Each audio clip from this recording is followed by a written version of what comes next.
അപ്പോൾ ഇന്നത്തെ അതിഥിയിലേക്ക് ശരിയാണ്. അതിഥി എന്ന് പറഞ്ഞാൽ പാട്ടുകാരനാണ്, മിമിക്രി ആർട്ടിസ്റ്റാണ്. 100-ലേറെ പേരെ ഒരേ സമയം അനുകരിക്കാൻ ശേഷിയുള്ള ആളാണ്. മാത്രമല്ല ഒരു അവതാരകനുമാണ്. നമ്മുടെ മ്യൂസിക് ഇന്ത്യ എന്ന ജനം ടി വിയുടെ പരിപാടി കഴിഞ്ഞ തവണ അവതാരകനായി എത്തിയത് മിഥുൻ മണ്ണാർക്കാടാണ്.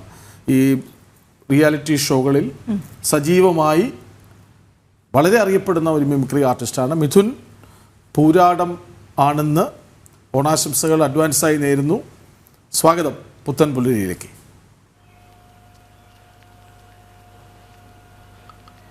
സ്വാഗതം സ്വാഗതം നമസ്കാരം. ശരി മിഥുൻ, നമുക്ക് വേറൊരു കാര്യം എടുത്തു പറയേണ്ടത് നമ്മുടെ ജയരാജ് വാര്യരുടെ ശിഷ്യനാണ്. അപ്പോൾ നമുക്ക് അതിൽ തന്നെ തുടങ്ങിയാലോ മിഥുൻ? ജയരാജ് വാര്യർ, എന്നിട്ട് ബാക്കി വിശേഷങ്ങളൊക്കെ പറയാം. ഗുരുവിനെ അനുകരിച്ചുകൊണ്ട് തുടങ്ങാം. തീർച്ചയായിട്ടും ആദ്യം തന്നെ തീർച്ചയായും എന്തായാലും ജനം ടി വിയുടെ എല്ലാ പ്രേക്ഷകർക്കും ഹൃദയം നിറഞ്ഞ ഓണാശംസകൾ ആദ്യം തന്നെ അറിയിക്കുന്നു. നമുക്ക് തുടങ്ങാം. കേൾക്കുന്നുണ്ടല്ലോ അല്ലേ? പറഞ്ഞോളൂ. ജയരാജ് വാര്യർ വരട്ടെ. ഓക്കെ. തീർച്ചയായും ജയേട്ടൻ്റെ ഒക്കെ ഒരു അനുഗ്രഹത്തോടു കൂടിയാണ് നമ്മൾ കലാരംഗത്ത് ഇത്രയും സജീവമായിട്ട് നിൽക്കുന്നത്. അപ്പോൾ അതുകൊണ്ട് ജയേട്ടൻ ഇന്ന് നമ്മുടെ ഒരു ജനം ടി വിയുടെ ഒരു പ്രോഗ്രാമിൽ എത്തുകയാണെങ്കിൽ അദ്ദേഹം സംസാരിക്കുന്ന രീതികളും അദ്ദേഹത്തിൻ്റെ പാട്ടുകളൊക്കെ ആയിട്ട് അങ്ങനെ ഒരു തുടക്കത്തിലേക്ക് നമുക്ക് പോകാം. നമസ്കാരം. വളരെയധികം സന്തോഷം എനിക്ക് ജനം ടി വിയുടെ ഒരു പ്രോഗ്രാമുമായിട്ട് സഹകരിക്കാൻ പറ്റിയതിൽ. കാരണം ഒരുപാട് പ്രോഗ്രാമുകൾ ഞാൻ ജനം ടി ആയിട്ട് ചെയ്തിട്ടുണ്ട്. വളരെയധികം സന്തോഷം.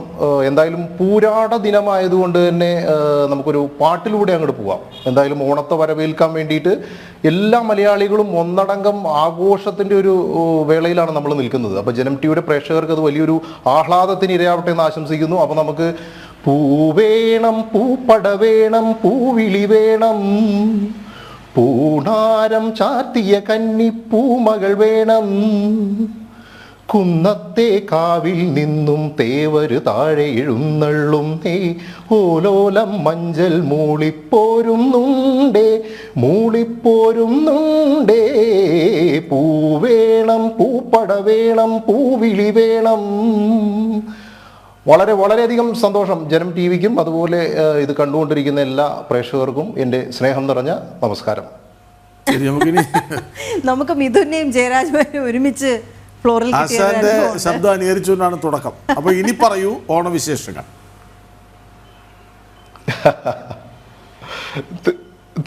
ഓണവിശേഷങ്ങൾ നല്ല രീതിയിൽ പോകുന്നു. ഇപ്പോൾ നമുക്കറിയാം കേരളത്തിൽ വളരെ പ്രശ്നങ്ങളൊക്കെ നടന്നുകൊണ്ടിരിക്കുകയാണെങ്കിലും അതൊക്കെ അതിജീവിച്ചുകൊണ്ടാണ് നമ്മൾ ഈ ഒരു ഓണത്തെ വരവേൽക്കുന്നത്. ഒപ്പം വയനാടിനെ കൂടെ ഈ ഒരു ഓണത്തിൽ ഓർക്കുന്നു. അവർക്കൊരു കുറവുമില്ലാത്ത രീതിയിൽ തന്നെ ആവട്ടെ ഈ ഒരു ഓണം. അതും കൂടെ ഈ ഒരു ഓർമ്മപ്പെടുത്തലായി നിൽക്കുന്നു ഈ ഒരു ഓണത്തിന്. മിഥുൻ, ഈ കേരളത്തിൽ നമ്മൾ ഒന്നായി മലയാളികൾ എല്ലാവരും ലോകത്ത് എവിടെയാണെങ്കിലും ഒരുമിച്ചാണ് ഓണം ആഘോഷിക്കാറ്. പക്ഷെ അപ്പോഴും നമുക്കറിയാം പ്രാദേശികമായി ഓരോ ഓണാഘോഷങ്ങൾക്കും വ്യത്യാസമുണ്ട്. മിഥുന്റെ നാട്ടിലൊക്കെ എങ്ങനെയാണ് ഓണാഘോഷം? തീർച്ചയായിട്ടും എങ്ങനെയാണ് മിഥുന്റെ നാട്ടിൽ പ്രത്യേക ഓണാഘോഷങ്ങളുണ്ടോ? ഈ പ്രാദേശികമായി ഇങ്ങനെ ഓണക്കളികൾ അങ്ങനെയായി പല രീതിയിൽ പലയിടങ്ങളിലാണ്. ഒരുപക്ഷെ സദ്യക്ക് പോലും വ്യത്യാസമുണ്ട് അല്ലെ? അപ്പോൾ എങ്ങനെയാണ് മിഥുന്റെ നാട്ടിൽ ഓണം ആഘോഷിക്കുന്നത്? അങ്ങനെ ഉണ്ട്. ഓണം ആഘോഷിക്കുന്ന പറഞ്ഞു കഴിഞ്ഞാൽ പഴയ രീതിയിലുള്ള കളികളും ഓണത്തല്ല്, ഓണക്കളികൾ അങ്ങനെയുള്ള കാര്യങ്ങളൊന്നും ഇപ്പം സജീവമായിട്ടൊന്നും ഇല്ലല്ലോ. സാധാരണ രീതിയിൽ നമ്മൾ ഫാമിലിയോടൊത്ത് ഒത്തുകൂടുന്നു. ഞാൻ അതാണ് പറഞ്ഞു വന്നത്. ഈ ഒരു ഓണത്തിന് ഇരട്ടി മധുരമുണ്ട്. വീട്ടിലേക്ക് ഒരു അതിഥി കൂടെ എത്തിയിരിക്കുകയാണ്. കുഞ്ഞുണ്ടായിരിക്കുന്നു, പെൺകുഞ്ഞാണ്. അതാണ് ഈ വർഷത്തെ ഓണം. അപ്പോൾ സന്തോഷം. ശരി. അപ്പോൾ മിഥുൻ, ഇപ്പോൾ സ്റ്റേജ് ഷോസ് ഒക്കെ ഒത്തിരി ഉണ്ടാവും. ഓണാഘോഷ സമയമാണല്ലോ, തിരക്ക് പിടിച്ച സമയം. ഇന്ന് തന്നെ പരിപാടി ഉണ്ടെന്നാണ് ഞാൻ ഇന്നലെ വിളിച്ചപ്പോൾ പറഞ്ഞത്. അപ്പോൾ എന്താണ് ഇത്തവണ ഓണത്തിന് സദസ്സിലേക്ക് എത്തിക്കുന്ന പുതിയ വിരുന്ന്? വൺമാൻ ഷോയുടെ ഉസ്താദാണെന്ന് എനിക്ക് നേരിട്ടറിയാം.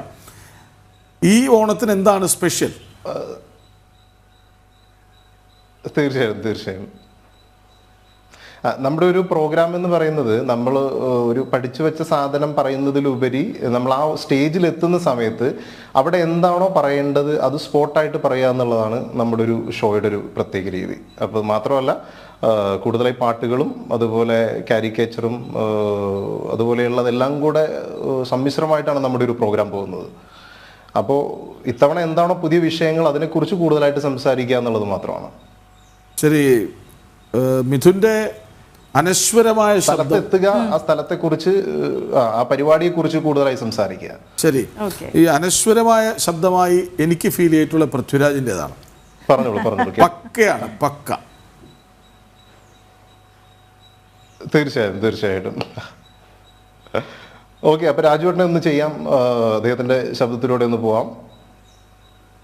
ഓക്കെ, നമ്മൾ സംസാരിച്ചുകൊണ്ടിരിക്കുന്നതിൽ പെട്ടെന്ന് ഇന്റർവ്യൂ ചെയ്യുന്നത് രാജുവേട്ടനെ ആണെങ്കിൽ, ജനം ടി വിയിൽ ഇരിക്കുന്നത് പൃഥ്വിരാജ് ആണെങ്കിൽ, അദ്ദേഹം പെട്ടെന്ന് അദ്ദേഹത്തിന്റെ ശൈലി മാറും. ആക്ച്വലി ഞാൻ വളരെയധികം സന്തോഷത്തിലാണ്. കാരണം എനിക്ക് തോന്നുന്നത് ഈ ആടുജീവിതം എന്ന വലിയ സിനിമയ്ക്ക് ലഭിച്ച ആ ഒരു വലിയ പിന്തുണ, അതാണ് ഈ ഓണത്തിന് ഏറ്റവും വലിയൊരു ആഹ്ലാദം ഉണ്ടാക്കുന്നത്. കാരണം പല സ്ഥലങ്ങളിലും ഞങ്ങൾക്ക് ഈ ഓണം ആഘോഷിക്കാൻ പറ്റാറില്ല എന്നത് വലിയൊരു കാര്യം തന്നെയാണ്. പല സിനിമാ സെറ്റുകളിലായിരിക്കും ആക്ച്വലി ഓണം ഉണ്ടാകുന്നത്. ഇപ്പം ഈ ഫാമിലിയുമായി ഒരു ഓണം ആഘോഷിക്കുക എന്നത് വളരെ വിരളമായി സംഭവിക്കുന്ന ഒന്നാണ്. Thank you. ആടുജീവിതം എന്ന സിനിമ വലിയ രീതിയിൽ ജനം ഏറ്റെടുത്തതിൽ ഒരുപാട് നന്ദി. Thank you. അതുപോലെ വീണ്ടും സന്തോഷമാണല്ലോ. അല്ല, എനിക്ക് ഇത് കേട്ടപ്പോൾ എനിക്ക് അത്ഭുതം തോന്നിയില്ല. ഞാൻ ഒരുപാട് തവണ മിഥുന്റെ പൃഥ്വിരാജിനെ കേട്ടിട്ടുണ്ട്. അതായത് ഇപ്പോൾ ഓണമായിട്ട് ഇപ്പോൾ നമ്മുടെ ജനം ടി വിയുടെ പ്ലാറ്റ്ഫോമിൽ ഒരുപാട് നടന്മാർ വരാൻ പോവാണ്.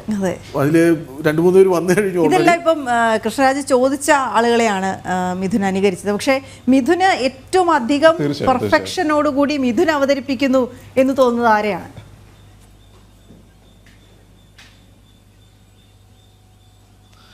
തീർച്ചയായിട്ടും പൃഥ്വിരാജ്, ജയേട്ടൻ, അങ്ങനെയൊക്കെ നീളുന്ന ഒരു ലിസ്റ്റാണുള്ളത്. എനിക്ക് വളരെ ഇഷ്ടപ്പെട്ട നമ്മുടെ സുരാജ് വെഞ്ഞാറമൂട്, അദ്ദേഹം നിങ്ങൾ സംസാരിക്കുന്നത് കേട്ടാൽ അറിയാം, അദ്ദേഹത്തിൻ്റെ ഇൻ്റർവ്യൂവിലൊക്കെ ശ്രദ്ധിച്ചറിയാം, ഈ റാ എന്നൊക്കെ പറയുന്ന ലെറ്ററിന് കൂടുതലൊരു പ്രൊനൗൺസിയേഷൻ ഭയങ്കര പ്രസ് ചെയ്തിട്ടാണ് അദ്ദേഹം സംസാരിക്കാറുള്ളത്. ഞാൻ അദ്ദേഹത്തിന് അവതരിപ്പിക്കാം. സുരാജേട്ടൻ്റെ വോയിസ് ഒന്ന് ഇമിറ്റേറ്റ് ചെയ്യാം. അപ്പോൾ ഒന്ന് ശ്രദ്ധിച്ചാൽ അറിയാൻ പറ്റും. ഭയങ്കര സന്തോഷമുണ്ട്. കാരണം ആദ്യമായിട്ടാണ് ജനം ടി വിയുടെ ഈ ഒരു വാർത്താ പുലരി എന്ന ഈ ഒരു പ്രോഗ്രാമിൽ വരാൻ സാധിച്ചതിൽ. കാരണം വേറെ ഒന്നും പറയില്ല. എന്തായാലും ഇവിടെ വന്ന് നിങ്ങളൊക്കെ ആയിട്ട് സംസാരിക്കാൻ സാധിച്ചതിൽ അതിയായിട്ടുള്ള സന്തോഷമുണ്ട്. വേറെ ഒന്നും പറയില്ല.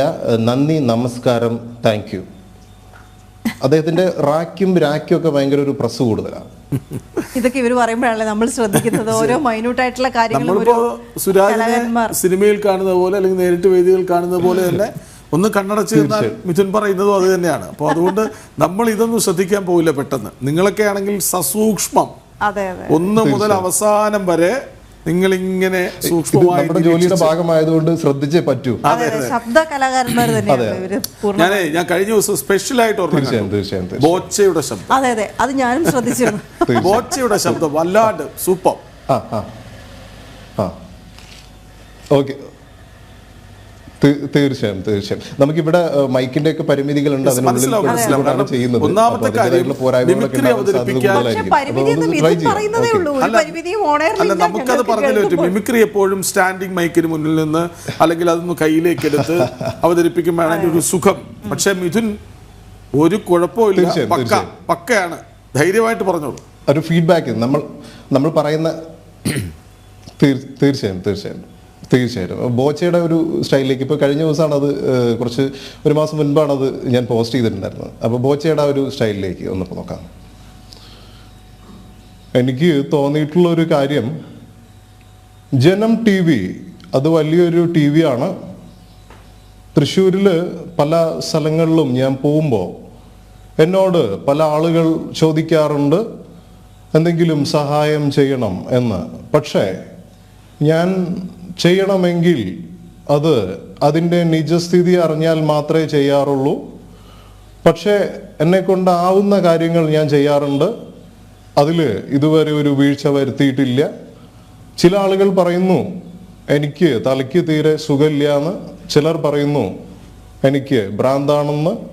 പക്ഷേ ഞാൻ ഓടും, ചാടും, ചിലപ്പോൾ കരാട്ടെ കാണിക്കും. അതൊക്കെ എൻ്റെ ഇഷ്ടമാണ്. Thank you Janam T V. Super super Mithun.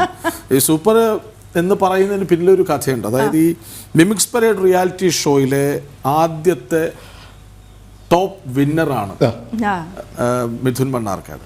Mithun ഈ ഫ്ലവേഴ്സ് ടിവിയുടെ പരിപാടിക്ക് വരുമ്പോൾ അത് തീർച്ചയായും ഫോളോ ചെയ്യുമായിരുന്നു. വളരെ രസകരമായൊരു ഉത്സവമായിരുന്നു അത്. അതിൽ മിഥുൻ വരുമ്പോൾ മുഴുവൻ പേരും സദസ്സും സിനിമാ താരങ്ങളും ഒക്കെയും കൈയടിച്ച് വരവേൽക്കുന്നത്, അവരാഘോഷിക്കുകയാണ് മിഥുൻ്റെ ഓരോ എക്സ്പ്രഷനും എന്ന് ഞാൻ മനസ്സിലാക്കിയിട്ടുണ്ട്. അപ്പോൾ ആ വിശേഷം പറയൂ. അതായത് മിമിക്സ് പരേഡിലെ വിന്നർ, ആ കഥ ഒന്ന് പറയും.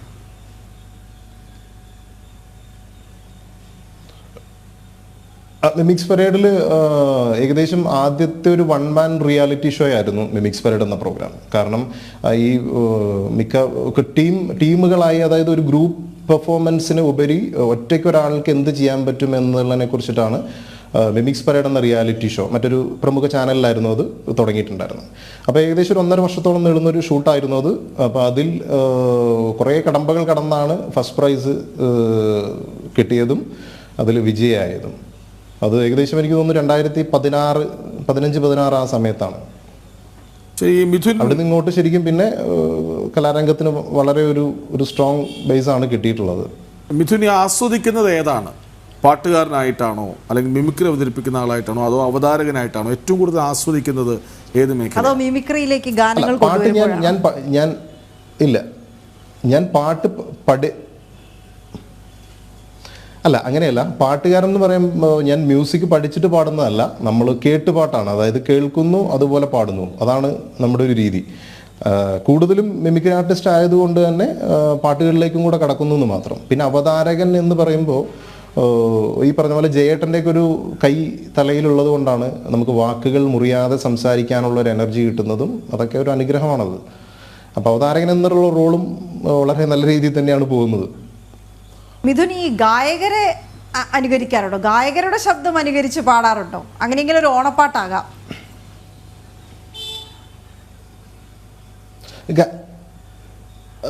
ഗായകരുടെ നമ്മുടെ കുറച്ച് പേരെയൊക്കെ അനുകരിച്ച് പാടാറുണ്ട്. നമ്മുടെ വേണുചേട്ടൻ, വേണുഗോപാൽ, അതുപോലെ അങ്ങനെ കുറച്ച് ആളുകളെയൊക്കെ ശബ്ദം അനുകരിക്കാറുണ്ട്. അപ്പോൾ വേണുചേട്ടൻ വന്ന് ഇവിടെ ഇരുന്ന് പാട്ട് സംസാരിക്കുകയും അദ്ദേഹം പാട്ടൊക്കെ പാടുകയാണെങ്കിൽ എങ്ങനെയാണെന്നുള്ളതൊന്ന് ശ്രമിക്കാം. ഒത്തിരി നാളായി ചെയ്തിട്ട് ഒന്ന് ശ്രമിക്കാം. ഞാൻ എനിക്ക് തോന്നിയിട്ടുള്ളൊരു കാര്യം, ഈ ഒരു പ്രോഗ്രാമിൽ എന്നെക്കൂടെ ഇൻവൈറ്റ് ചെയ്തതിൽ അതിയായിട്ടുള്ള സന്തോഷമുണ്ട്.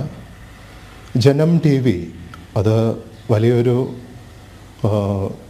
വാർത്താമാധ്യമ രംഗത്ത് വലിയ ഒരു മാറ്റമുണ്ടാക്കിയിട്ടുള്ളൊരു ചാനലാണ്. അതിൽ ഈ ഒരു വാർത്താ പ്രഭാതത്തിൽ എന്നെ കൂടെ ഇൻവൈറ്റ് ചെയ്തതിൽ സന്തോഷം. 2 വരി പാട്ടിലേക്കൊന്ന് പോവാം.